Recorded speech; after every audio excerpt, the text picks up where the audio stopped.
Hello, Dumaguete. Hello, Negros Oriental. Hello, Cinemanians around the world. This is Joshua Soldivillo. And this is Ronaldin Faith by Losses No. You're watching #Cineman.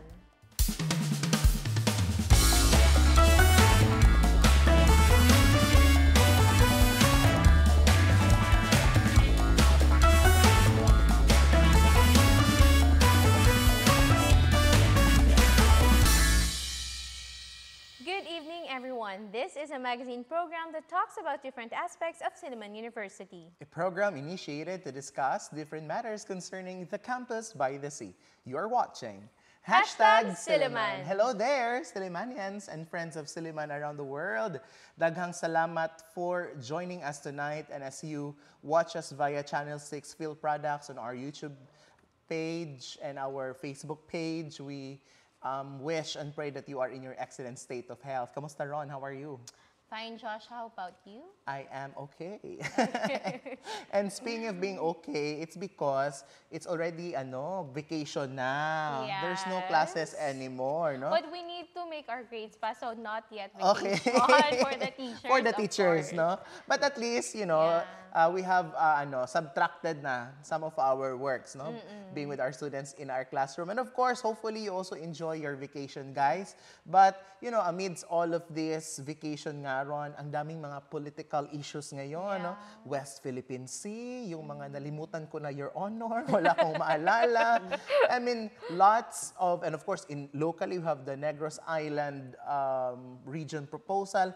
It spans, no, from local to national to international. Yes. And of course, tonight we have actually invited guests who have actually the expertise, no, to perhaps to share a cent or two of these issues. Ron, why don't you introduce our guests for tonight? Yes, allow me to introduce our esteemed guests for tonight, faculty members from the History and Pol Sci Department. Let's start with Assistant Professor Jessa Celibio, and of course, we also have Dr. Jutsi Pamate. Let's give them a round of applause. What? Parang ang daming audience natin. We have 785 no audience tonight. Okay. Welcome, Ma'am Jessa. Sir Gerard, welcome to #Cineman. Thanks for having us. All right. So, let us begin first with, because baka malimutan natin mamaya, Ron, no? It's the history or the Pol Sci, which what comes History. with history and and political science department. So, let's begin first with your offerings, no? Because I'm sure we have also senior high school students watching us tonight. What are your offerings in your department for undergraduate and graduate programs? Okay, our department, that's the History Political Science Department, is the second biggest in terms of population in the College of Arts and Sciences. Wow. And we offer two courses. One is AB Political Science, and then AB in History. We also have a graduate program, that's Master of Arts in History. And in addition, Yes. we also offer certificates. Certificates for Asian Studies and certificate for Philippine Studies. Wow, interesting. So second largest population for In terms CAS. of population. And of course, they also have the certificates. No? These are two things I just learned today. So while we are at it, Josh, you mentioned that a lot of the senior high graduates might want to enroll for political science and history subjects or course. Now, what are the career opportunities for the graduates of AB Pol Sci and Oo nga, no? history? That's a very good question, Ron. Yes, sir. Pamate. Of course, we know for a very long time that history political science is the bedrock for taking up for law. Parang pre-law. Yeah, or pre-law public course. service. Yeah. Some of our graduates become politicians. Like we have an able mayor, Epirimolyo, who is our alumnus from the department. And what else, ma'am? Okay, aside from that was mentioned by Dr. Pamati, we also offer skill like the research program. So they can engage into research. And probably in the academe, no, they can end up becoming teachers, Yes. teaching history and political science subjects. And of course, a lot more, no? I'm just interested, and let's extend a little bit further about your courses. Ano ba yung difference when I take AB Pol Sci and AB History? So perhaps Sir Pamate can shed light on the history program, and Ma'am Jessa can also shed light on the political science program. Sa history naman, when I took up, when I entered college, I took up political science. And then meron kaming tatawag ng minor, no? So we have major in political science and we have minor in history. And we took minor in history, so we learned a lot of stuff sa history, the Philippine history and other history that would help us in developing our sense of, the political knowledge. So it augments each other actually. It cannot be separated, ma'am, no? So Yeah. parang ang politics and history is actually one. I see. So if you are a political science major, your major or minor subjects will be history. History. And if you're a history major, Your minor. your minor subjects are Political political science. Wow. And you cannot just separate the two, no? Because if history is the root, political science is the fruit. Oh, That is why you nice. cannot separate history. Sinong kakain ng fruit? Yeah. Again, that's very interesting, Ma'am Jessa. History is the The root, root, and and political political science science is is the the fruit. Now, yeah, speaking of history and political science, no, when I scroll down Facebook, they would always say nga, bakit ba may history subject ako nagte-take naman ako ng nursing or medical technology? Yeah. So what is the relevance of these subjects to these courses, like the Diba? health Dapat sciences history, courses? kalimutan na yan. Bakit, Josh? Past is past. Wow, may hugot. Sige. But yeah, on a serious note, why is this very important to our students? That's always a debate, no, when you ask nursing students, PT students. But we should always remember that at the end of the day, we should always have a sense of national identity.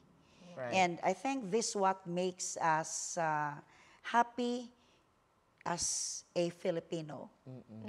Any addition to that, Dr. Pang? Yeah, it's a sense of history. It's really important. It's what we call values. No? These values are indispensable. Without this, we don't know our future. We cannot veer into the future, no? If we don't have this sense of history. So it's really important to have this knowledge. And education through Silliman will inculcate this to our students. Right. And speaking of Philippine history and looking forward for our future, we are about to celebrate our Independence Day, the Yes. Philippine Independence Day. So, why do you think it's very important for the young ones, and of course for everyone, no, to understand and to continue celebrating and, of course, paying homage to our country? Again, we always go back to what we call the meta-narratives, no, of history. That there are many components, complex components in history that we need to learn, or else we'll be at loss. No? So when you say we have to commemorate the past, especially June 12, our Philippine independence, we're actually honoring our heroes, those sacrifices. Because without those sacrifices, although it's cliche to say that, Yeah. but actually it's really what we call a value formation. No? That Yes. we have to have this sense of history, because if we forget that, especially with the globalization issue, no? If we forget the past, how can we venture into the future that we will call ourselves as Filipinos who fought for our history? So yung mga ganun, no? Importante yun. Ma'am? And I think it is also very important to recognize the heroic deeds of our heroes. And it's very important to instill to the minds of our students that for over 333 years, with the Declaration of Independence, it ended Spanish colonization and several decades of American occupation and a brief occupation of the Japanese. Because with this, it really fostered, as what you have said, a sense of national identity and unity among our people. Yeah. Speaking of national identity, I'd like to ask our guest here, Josh, what does it mean to be a Filipino? Dr. Sapat na Jones? ba na Philippine passport holder ka? Mga ganong bagay. Yeah. No? We call What this, makes someone a Filipino? Filipino. we call this as Araw ng Kasinadlan, di ba? Or our Independence Day. Okay. To be a Filipino, you have this identity that we can be ourselves. No? We can be not other, culture, but we can be ourselves. And by tracing our history, we could have this competence. No? We are confident that we are Filipino, and we could do jobs like governance, no? This and that, para magawa natin yung trabaho natin. Kasi pag wala tayong sense of history, mangangapalan tayo sa daan. Yeah. It's very important. It's Yeah. really difficult to define and to describe who and what is a real Filipino. But by enumerating some traits, no, that what makes Filipino people unique. Like Filipinos are known to be hospitable people. We are known to be loyal. Now we are known Sana to all be loyal. Okay. Bakit ka ba Wala lang, hugot ng wala lang. hugot? family-oriented. So I think that what makes, Filipino culture unique.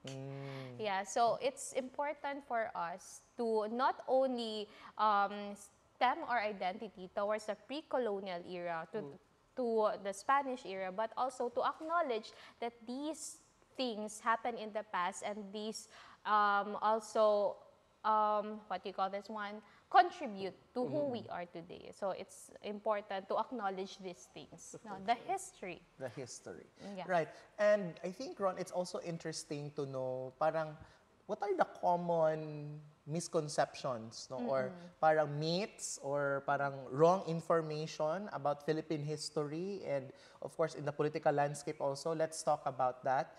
And we're also interested to get some opinion from our experts tonight about some recent issues, right? So guys, we're just pausing for a short break. When we come back, we'll have that answers. Please stay tuned. #Silliman. We'll be back.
Welcome back, and you are still watching Hashtag Siliman. Of course, Ron, Professor Silibio here used to be my history political science ata teacher, no, and it reminded me with studying the Constitution, memorizing the preamble. Can you still memorize it? I will not memorize it here, baka magkamali ako, but we yung first Yeah. first word, we. Yun lang. Okay. But of course, before we took a short break, we actually asked them about common misconceptions. If you are part of the political science program or history, usually ron, yung sila nga political science, parang usually, Irara lang or lang. lang, no? Or like shifty. So let's debunk that straightforward. So what are these common misconceptions about your students and being in the program, Ma'am Jessa? And how do we address that? That is probably because a lot of students from other colleges shifted to political science. But we always give them the second chance. And we were able to prove their worth, no? So we equip them with the so many theories in political science, and not only ended up studying these theories, but preparing them, no, after leaving the halls of Silliman. In fact, we are very happy to see a lot of successful graduates. Wow. I'm interested to Yeah, we ano, produce to a know number of lawyers, and now, of course, becoming judges. And there are also those working in the Senate, for example, or in Congress. That's Attorney Bimbo Lagahit. And then, of course, as what was mentioned earlier, there were also a number of graduates who ventured into business. And successful, like the owner of Foodnet. No, I think Foodnet is very popular here in the favorite city. ko pa naman yun. Now is a history major graduate. Okay. So in other words, Ma'am Jessa, when you say being a political science, but it doesn't limit you to just, proceed for law. It really equips you with skills, no? With the Yes. right theories and skills. Now, Sir Jutz, speaking about AB Pol Sci and History, what makes AB Pol Sci and History in Silliman University unique from other schools? I'm a graduate of political science, history of political science. One of the things that I've noticed, we have very good teachers. Very good teacher. Very good And teachers. handsome and beautiful. Yes. Yes, of course. Plus point. It's just, Plus points na lang. Points. Of course, the values. Yes. No? Yes, of course. It's always as what was discussed earlier, that with the GE10, that's the latest, I think, subject that's added in our curriculum, we equip our students with the values that Silliman is giving us. No? What are these values, ma'am, if we may mention it? We always made mention about the 5 C's of Silliman. No, many students are greatly involved in the community, in the church, in the court, in the classroom, Right?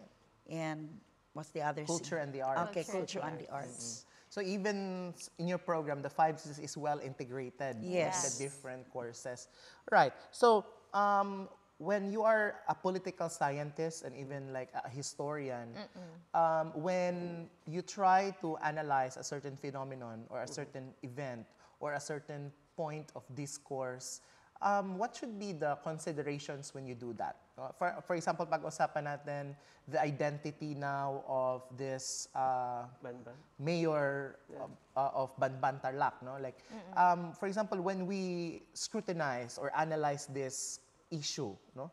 How does a political scientist or a historian approach it? Actually, a student in history Pol Sci is one of the things that that could benefit the student is looking at this phenomenon, social phenomenon. Kumbaga, it's really apt, no? Constitution, no? Since we teach Constitution, they will also learn that the case of Alice Go is basically a violation of the Constitution. Imagine you're not a citizen of the Philippines and you could run for public office. So, di ba? So that's number one, no? Yes. Meron Making use on the application of constitutionalities. Yes. All right. What else? Yung kanyang birth certificate, di ba? That she fake it somehow. So, yun, isa rin yun. That, not only that you are a public servant, but you should actually abide with the Constitution. Again, that you should be a Filipino, and she's not Filipino. So, kumbaga, you use your knowledge, the theories that you learn in history and political Political science, science, no, when addressing that. So, in that particular case, sir, when do you say, because of course, when we watch the news, Ron, we watch TV, let's say, Karen Davila or even other networks, they always get the opinions of political scientists, and sometimes they do differ, no? They're different sometimes. So, how do we come up with such analysis later on? I mean, is there a specific way, or parang is there a what's the Strategy or thought technique? process of a historian or a political Of course, scientist? we always follow the standard on engaging truth.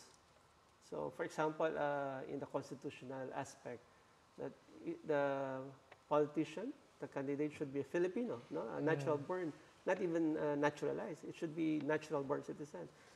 And some aspects that Filipino citizen, so either ang mama niya o ang tatay niya ang Filipino, di ba?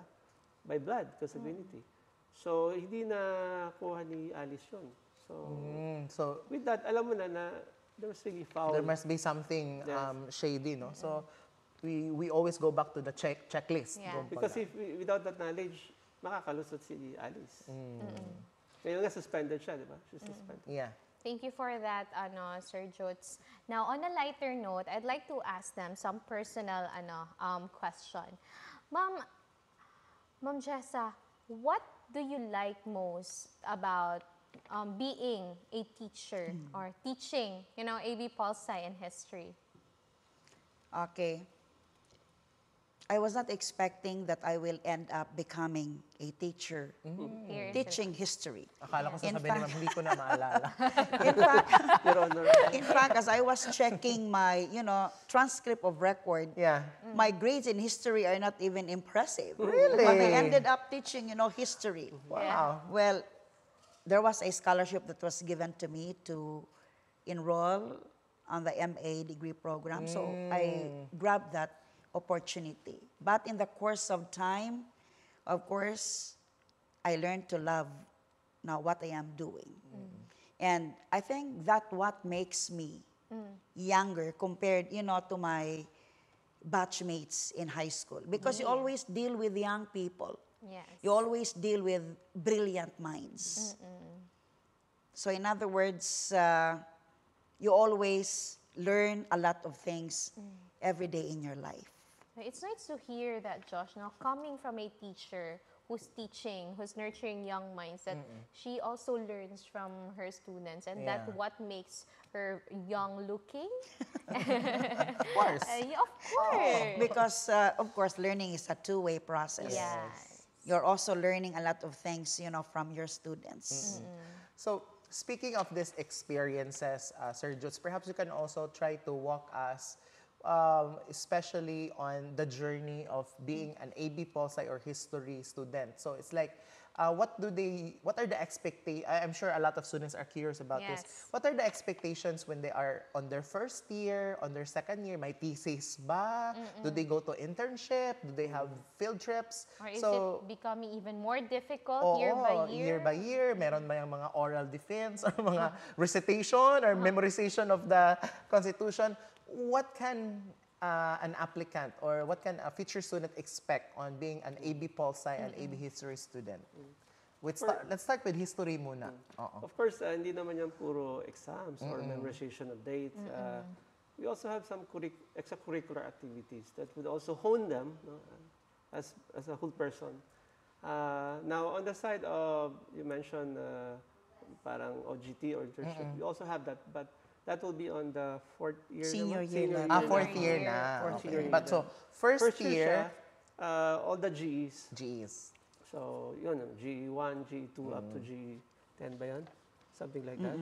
And then by the third year, doon na siya We mag-major. expose them, to debates, Yeah. Ah, okay. So if you're into debates, okay. mga oratorical contest. Wow. Meron din tayo yung when I was a student, yung public ad, nag-duty din kami sa mga offices like sa NBI, 70 hours duty. I don't know if ganun pa rin ngayon, ma'am. Yes. Ganun. The same. So, meron pang exposure. Ano, Yeah, you call that- exposure. how do you call that, ma'am? Is that like more of an immersion? Yeah, or- more on an immersion. Ah, okay. So, an What you call immersive OGT or internship. No? internship. Internship. So, that's on their third year. Yeah, third year. Third year. And then for Fourth fourth year, that's the oral defense of their thesis. thesis na. Ayan. So, that's an interesting journey, no? Actually, exciting yun. No? Exciting Yeah. yun. And I'm seeing posts, previous posts the last year na you go also to the Senate, you go to Yes, the Congress. You still do that? Yeah, that was before the pandemic. We were given the chance to, talk with senators, visit the DFA, even Congress, and really had the chance to talk, with these great people, in government. So that's also an enriching experience for our students Yes. in the future, no? Exposure. Right, guys. So if you want to be in the Senate, to be in the House of Representatives, and be in this kinds of exposure, enroll na kayo. Now, no? speaking of enrollment, Josh, what are the requirements? No, are we strand specific, or Yeah. do we have a grade to maintain or to before we can be accepted sa History and Pol Sci department? Maybe Ma'am Jessica could answer Yes, that. ma'am. Okay, I think we don't give entrance exams, but the grade requirement is, I think, at least 2.0. 2.0. 2.0. So that's equivalent to 80? 80. All right. The average. No? How about for the strand, ma'am? Are you like ABM lang? Well, we are Looms not strict lang? on that. No? So you're not all strict. strands Specific, are alright. welcome in our department. Ayan. So parang open admission, selective Just like retention. law, di ba? Sa law, hindi naman kailangan pause lang. Merong from PT, from MedTech. So they do accept any senior high school strand. Okay. Sige. Ikaw, Ron, if you will be given the chance, will you pursue political science? Yes, of course, because I'd like to, know more about the history. Nagigil ka sa no more, ha? Nagigil ka sa, I will know more. Oo. Know more about the history and my, my sense of identity about Yes. being a Filipino will be strengthened, no? All right. It's not that it's weak, Yeah. no, but yeah. It's always good to, know more and know more. Yes. All right. So, ma'am, we are really running out of time. And as much as we want to extend our conversation and talk about the West Philippine Sea and everything. And a lot of social issues. Yes, and right? political issues. Please invite everyone to be part of your department, the History and Political Science Department. And if you have programs or even if you have a Facebook page, please promote them. Yes, for our parents, we invite you to enroll your kids to the History Political Science Department. So we could offer them the best education and best mentoring and maybe a good future in public service. Yes. Okay, we always equip them with the necessary skills needed for the future. So grab the opportunity of enrolling in our department. Thank you. All right. Maybe you can also share to us, ma'am, the contacts, like telephone numbers, your hotline, Okay, you and your can email. visit the HistPolSci. I think that's the email address of our department with contact number 4226002 and local is 355. Ayan. All right, guys, you know what numbers to dial and what email to send your inquiries, and hopefully you'll be able to visit also their department located at the former Mission Hospital. That's the Katipunan Katipunan Hall. All right. Daghan kayong salamat for joining us tonight. God bless, take care, see you next week, and to God be the glory. Hey there, Silimanians and friends of Siliman around the world. Daghan kayong salamat for joining us tonight. Continue supporting our Facebook page. It's called #Suliman. Don't forget to like, share, and comment, and show your love for our country. And of course, for Suliman University there. And of course, we have our YouTube channel. It's called #Suliman. Don't forget to click the notification bell for you to be updated in our posts. See you there. And of course, catch us at Channel 6 Field Products every Monday at 8 p.m.